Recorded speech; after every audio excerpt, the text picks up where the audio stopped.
So, yesterday we have covered question number 1, 2, 3 and 4. ठीक है, यहाँ तक हमने कल कवर कर लिया था. ठीक है, तो मैं इसको थोड़ा सा ब्रीफ आपको कर दूं कि कल हमने क्या किया था. First of all, the name of the chapter is one word for many. यानी कि you are going to replace many words. ठीक है, in the place of many words you are going to write only one word. ठीक है, यानी कि आपके पास जैसे कि यहाँ पर आप देखें took place two words थे italics में, आपने उसको one word occurred में चेंज कर दिया. ठीक है, इसी तरह से यहाँ पर at the top of his voice यहाँ पे आपके पास many words हैं और आपने उसको चेंज कर दिया into only one word. वही काम जो कि हम एडवर्ब फ्रेज के चैप्टर में करते थे. जैसे कि एडवर्ब आपको एक फ्रेज दिया होता था. Phrase is a group of words. ठीक है, फ्रेज उसको कहते हैं, ये मैं आपको क्लास में भी बता चुकी हूँ.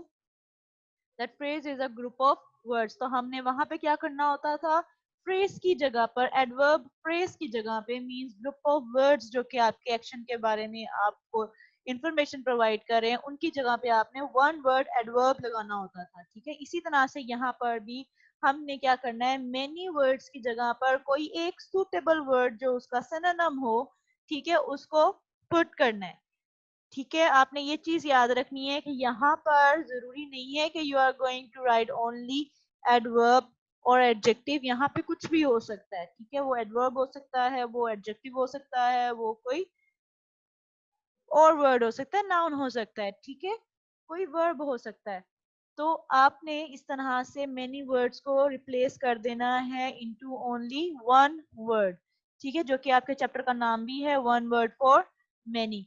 इसी तरह से हमने क्वेश्चन नंबर 2 भी किया था कि जिसमें हमने फ्रेज को, ठीक है, फ्रेज को हमने चेंज कर दिया था. जो कि अंडरलाइन फ्रेज था, टैलिक्स में है और ये अंडरलाइंड है, इसको हमने चेंज कर दिया था ओनली वन वर्ड. ठीक है, इन अ शॉर्ट टाइम को हमने चेंज कर दिया था इनटू शॉर्टली. टुक प्लेस को हमने चेंज किया था into occurred.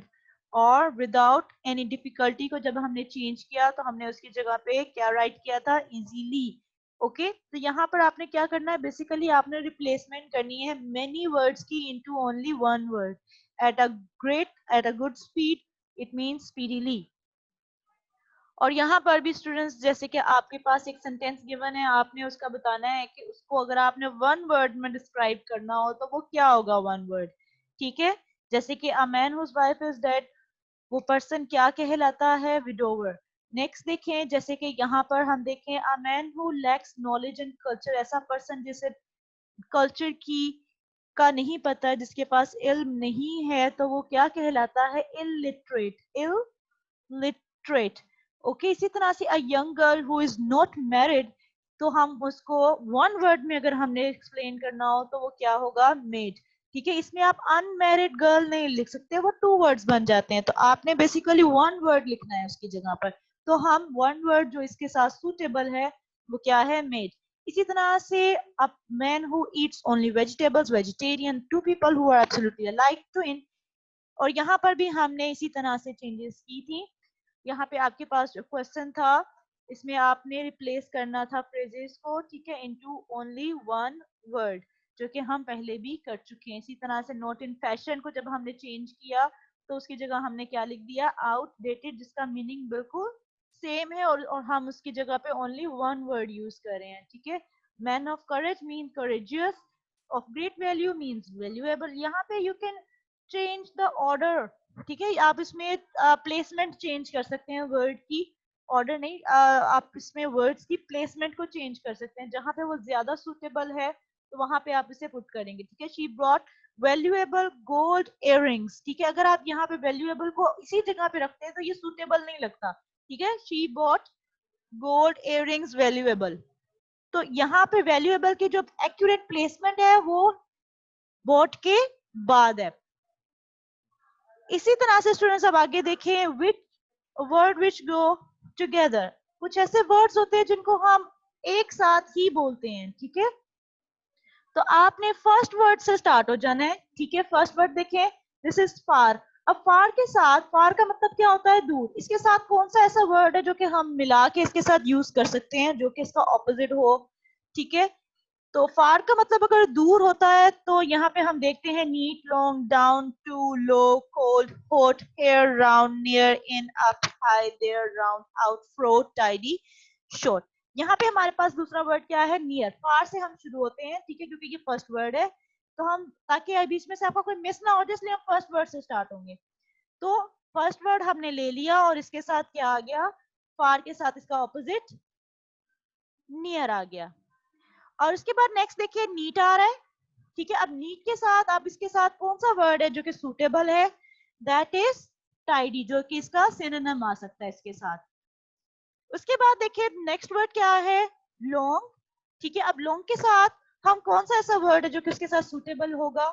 Long and short, ये भी हो गया। उसके बाद देखिए डाउन, डाउन, और उसके बाद क्या आ सकता है? अब डाउन जो है उसके साथ जो अगर हम देखें तो ऑपोजिट इसका अप बनता है, लेकिन डाउन एंड अप नहीं होता, अप एंड डाउन होता है, ठीक है। तो आपने इसका ऑर्डर चेंज कर दिया, यहाँ पर हम अप एंड डाउन लिखेंगे, डाउन एंड अप नहीं लिखेंगे, ओके। तो हम इस तरह से इसको चेंज कर देंगे जो कि ज्यादा सुटेबल रहे। Far and near, neat and tidy, tidy and neat नहीं बोलते हम, शॉर्ट एंड लॉन्ग नहीं बोलते हम, लॉन्ग एंड शॉर्ट ज्यादा फ्रिक्वेंटली बोला जाता है, ठीक है।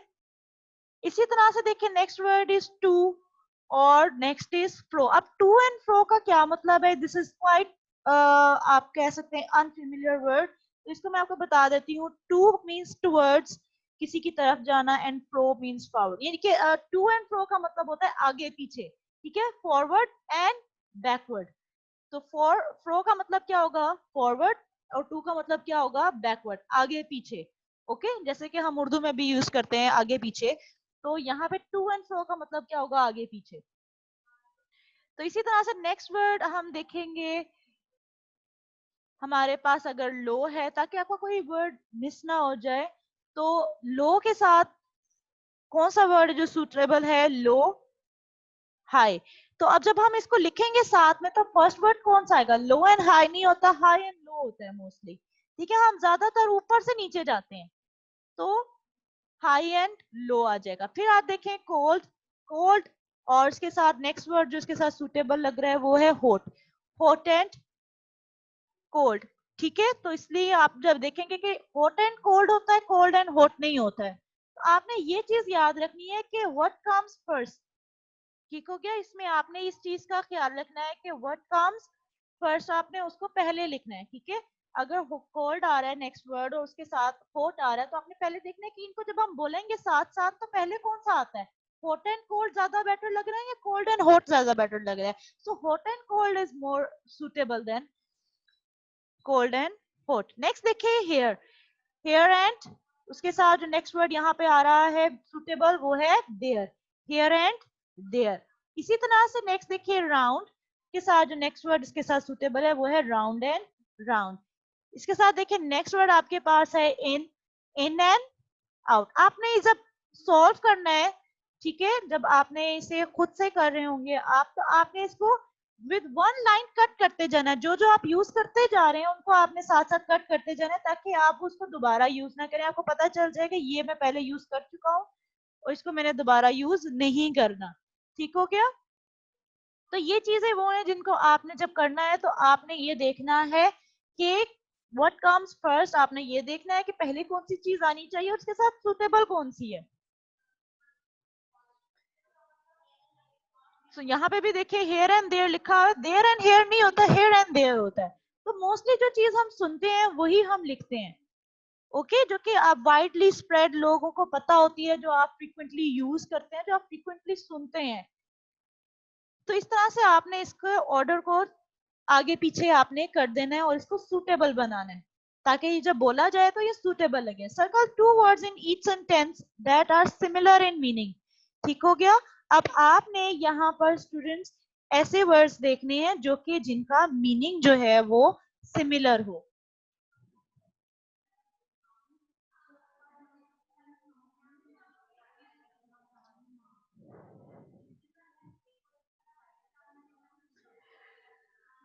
Circle the two words in each sentence that are similar in the meaning. अब यहाँ पर स्टूडेंट्स आप फर्स्ट देखते हैं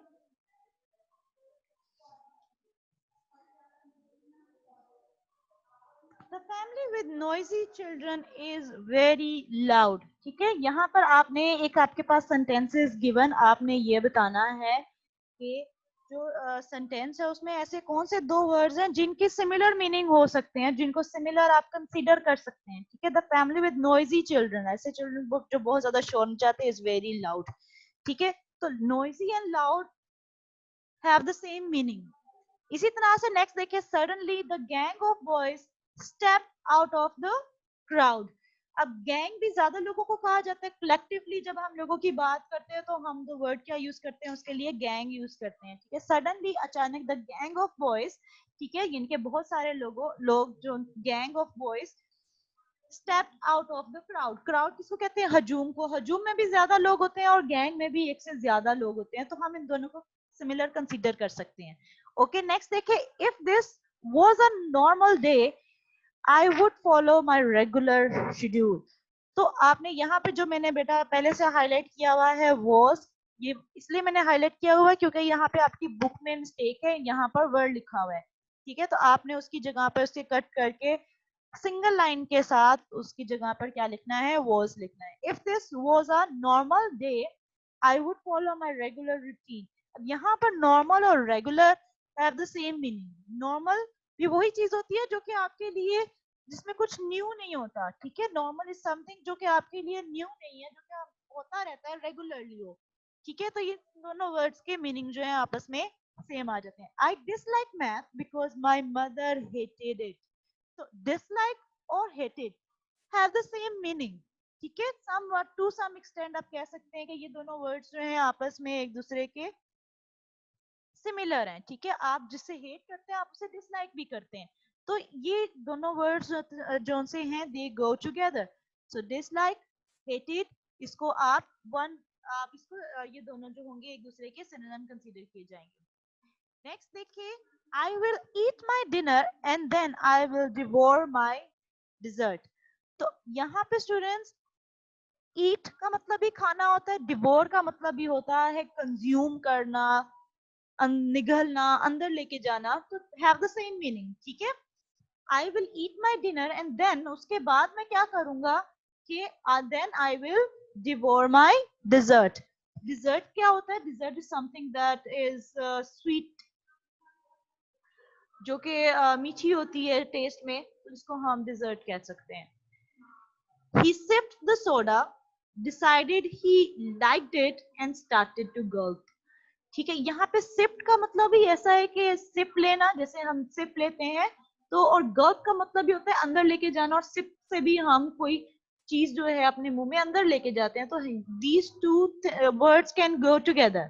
ठीक है, तो आपने इस चीज को देखना है कि कौन से दो वर्ड्स ऐसे हैं जिन जो कि एक साथ कंसीडर, जो एक दूसरे के सिनोनिम कंसीडर किए जा सकते हैं.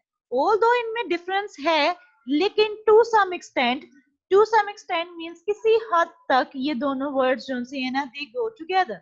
नेक्स्ट देखें, I was in a bleak mood on that gloomy day.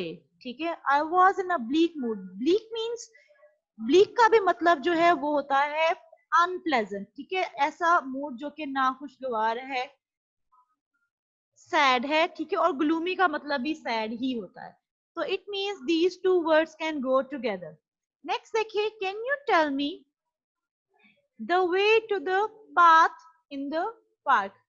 Way and path have the same meaning. ठीक है, वे भी रास्ता है, पाथ भी रास्ता ही है. आपने स्टूडेंट साथ साथ मीनिंग्स देखते जाना है, याद करते जाना है. Listen very carefully. जो मैं आपको इंस्ट्रक्शंस बता रही हूँ, जो मैं आपको मीनिंग्स बता रही हूँ, आपने वो याद रखनी है ताकि आपको इसको इजी रहे याद करने में, इसे समझने में, अंडरस्टैंड कॉम्प्रीहेंड करने के लिए आपके लिए ये इजी हो जाए.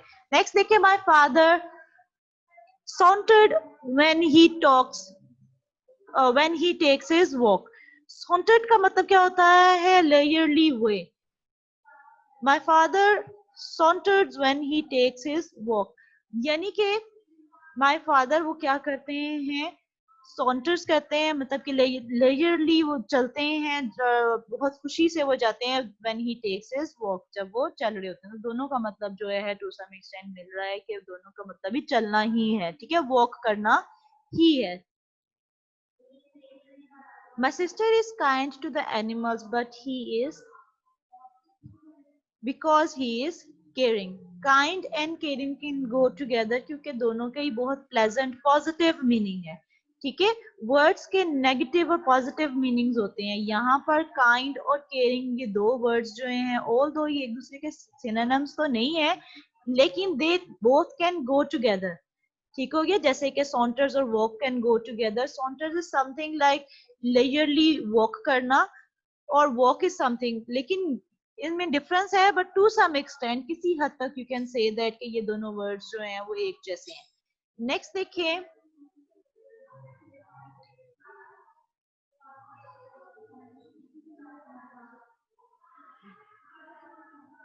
Circle the two synonyms. यहाँ पे आप सिनोनिम्स का वर्ड भी आ गया है. सिनोनिम्स मैंने जैसे कि आपको बताया था स्टूडेंट्स के सिनोनिम क्या होता है.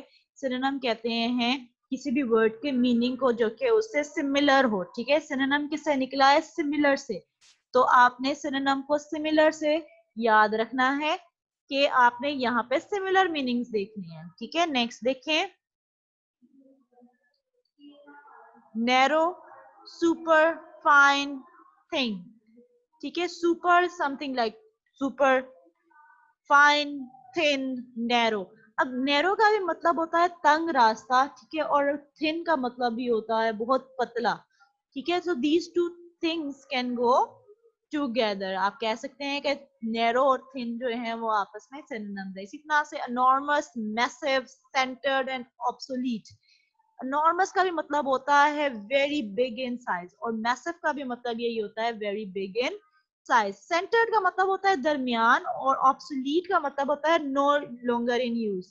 ठीक है, कोई ऐसा आइडिया, कोई ऐसा काम जो कि अब आप नहीं करते, कोई ऐसी चीज जो कि अब यूज में नहीं होती है, तो आप कह सकते हैं कि this thing is obsolete. Obsolete means not in, no longer in use. तो यहाँ पर students you can see that these two words are have the same meaning. enormous and massive, दोनों के दोनों क्या डिपिक्ट कर रहे हैं? साइज के बारे में बता रहे हैं कि बहुत बिग साइज है. Cracked, shattered, bent, torn. इसी तरह से क्रैक का मतलब होता है किसी चीज में दरारें पड़ जाना. शटर्ड का मतलब होता है टूट जाना. बेंट का मतलब होता है मुड़ना. ठीक है, और टोन का भी मतलब होता है टूट जाना. तो यहाँ पे शैटर्ड एंड टोन जो से हैं, ये दो ऐसे वर्ड्स हैं जो कि एक दूसरे के सिनोनिम्स हैं. ठीक है, फैसिनेटिंग, इंफॉर्मेटिव, रिवाइटिंग एंड बोरिंग. इसी तरह से आप देखिए, fascinating is something that is very informative, और इंफॉर्मेटिव अगर कोई चीज हो तो आपको बहुत ज्यादा उसमें इंटरेस्ट डेवलप हो जाता है. तो फैसिनेटिंग और इंफॉर्मेटिव दोनों के दोनों जो हैं वर्ड्स, इनका सेम मीनिंग है. इसका मतलब क्या है? इंटरेस्टिंग. ठीक है, cheerful, tired, enthusiastic and happy. ठीक है, टायर्ड का मतलब होता है थका हुआ होना. एंथुजियास्टिक का मतलब होता है जोश और जज्बे के साथ. चेयरफुल का मतलब होता है खुशी, और हैप्पी का भी मतलब होता है खुशी. ठीक है, तो आपने इन दोनों को अंडरलाइन कर दिया because these two words have the same meaning. इसी तरह से देखिए, read each sentence below, right a synonym on the line for each underline word. Right the, read each sentence below. आपने हर सेंटेंस को नीचे रीड करना है. राइट अ सिनोनिम, आपने उसकी जगह पे उसका सिनोनिम लिखना है on the line for each underline words. और उस लाइन जो कि आपके पास अंडरलाइन, फॉर सपोज अगर वर्ड आपके पास अंडरलाइन है तो आपने इसका सिनोनिम आगे डालना है जो कि इस लाइन से मैच करता हो, जो कि अप्रोप्रिएट हो. स्टूडेंट्स, ये जो चैप्टर है it needs revision, it needs your attention. ठीक है, तो आपने इस चैप्टर में, जब भी आपने इस चैप्टर को सॉल्व कर रहे होना है, जब इसको याद करना है, तो आपने pay more focus on the meanings of the words. जब आपको मीनिंग्स पता होगा then you will be able to comprehend कि ये दो वर्ड्स जो से हैं उनका ये आपस में सिनोनिम है या फिर ये आपस में ऑपोजिट हैं, ये सिमिलर मीनिंग रखते हैं या इनका ऑपोजिट मीनिंग है. सो इस पर्टिकुलर चैप्टर के लिए you need to have a good vocabulary. आपको पता होना चाहिए the meaning of the words. आपने यहाँ पे क्या करना है? सेंटेंस को रीड करना है और उसकी जगह पे जो अंडरलाइन वर्ड है उसकी जगह पे आपने उसका सिनोनिम डालना है. और टीचर वाज हैप्पी विद और टेस्ट स्कोर्स. ठीक है, हमारी टीचर जो है टेस्ट स्कोर से बहुत ज्यादा हमारे खुश थी. हैप्पी, हैप्पी की जगह पे अगर आप उसको रिप्लेस करना चाहें किसी वर्ड से जो कि उसका सिनोनिम है तो आप कह सकते हैं ग्लैड, ठीक है, जो कि हम इंग्लिश लिटरेचर में भी कर चुके हैं। द लाउड म्यूजिक डिस्टर्ब्ड अस। अब लाउड के लिए यू कैन से, आप अगर ये म्यूजिक है, ठीक है, ओके, तो आप इसे हाई के साथ रिप्लेस कर सकते हैं, because here we are talking about a music. तो म्यूजिक के लिए अगर आप कहें कि अगर कोई म्यूजिक बहुत ज्यादा लाउड है तो इट मीन्स कि उसकी पिच बहुत ज्यादा हाई है, ठीक है, तो आप उस लाउड के लिए हाई का वर्ड यहाँ पे यूज कर सकते हैं just because of this word music, क्योंकि हम म्यूजिक की बात कर रहे हैं। डिस्टर्ब होना यानी कि जो लाउड म्यूजिक है उसने आपको बहुत ज्यादा परेशान किया है, हमें बहुत परेशान किया है, अस हमको, ठीक है। किरण often speaks at conferences। किरण क्या करती है? often, often means अक्सर, ऐसी चीज जो आप बहुत ज्यादा करते हैं, ठीक है। इसमें आप the word most appropriate for often is, क्योंकि यहाँ पे ये स्पीकिंग के लिए यूज हो रहा है तो आप वर्ड इसके लिए यूजुअली यूज कर सकते हैं, रेगुलर नहीं कर सकते, ठीक है, क्योंकि हम यहाँ पे बात किसकी कर रहे हैं? हम बात कर रहे हैं बोलने की, स्पीक की, ठीक है। Kiran often means usually speaks at conferences. Next देखिए, Rachel was unhappy to hear about our new car. Unhappy को जब आप रिप्लेस करेंगे विद वन वर्ड जो कि उसका सिनोनिम है, तो आप यू कैन से दैट के ये वर्ड क्या है, उसकी जगह आप इसकी जगह ग्लूमी लिख सकते हैं, ठीक है, इसकी जगह आप सैड लिख सकते हैं। Both words are appropriate here. That thin man is my neighbour, ठीक है। थिन मीन्स कि आप उसकी अपीयरेंस को डिस्क्राइब कर रहे हैं, तो यहाँ पर थिन का मतलब नैरो नहीं होगा, ठीक है। नैरो हम क्यों नहीं कह रहे? क्योंकि ये कोई रास्ता नहीं है, यहाँ पे हम किसी पर्सन की अपीयरेंस की बात कर रहे हैं कि वो कैसा दिखता है। That thin man is my neighbour, तो थिन को जब आप रिप्लेस करेंगे विद अ सुटेबल वर्ड तो आप इसकी जगह पे स्लिम भी कर सकते हैं। ओके स्टूडेंट्स, अच्छा, अब यहाँ तक हमने ये चैप्टर जो है almost we have completed this chapter. अगर आपको इसके अंदर कोई भी डिफिकल्टी है, कोई चीज आपको समझ में नहीं आ रही और you think that this word is this thing is difficult for you, you can ask me. और जो प्रीवियस क्लास में हमारा रह गए थे क्वेश्चंस, आप उसके से रिलेटेड भी कर सकते हैं, ठीक है। सो अब वो स्टूडेंट्स बेटा, मैं आपके हैंड से हैं वो लो डाउन कर रही हूँ, तो अब वो स्टूडेंट्स हैंड रेज करें जिनका कोई क्वेश्चन है रिगार्डिंग दिस चैप्टर और टुडेज लेसन और द प्रीवियस वन, इंग्लिश ए और इंग्लिश बी।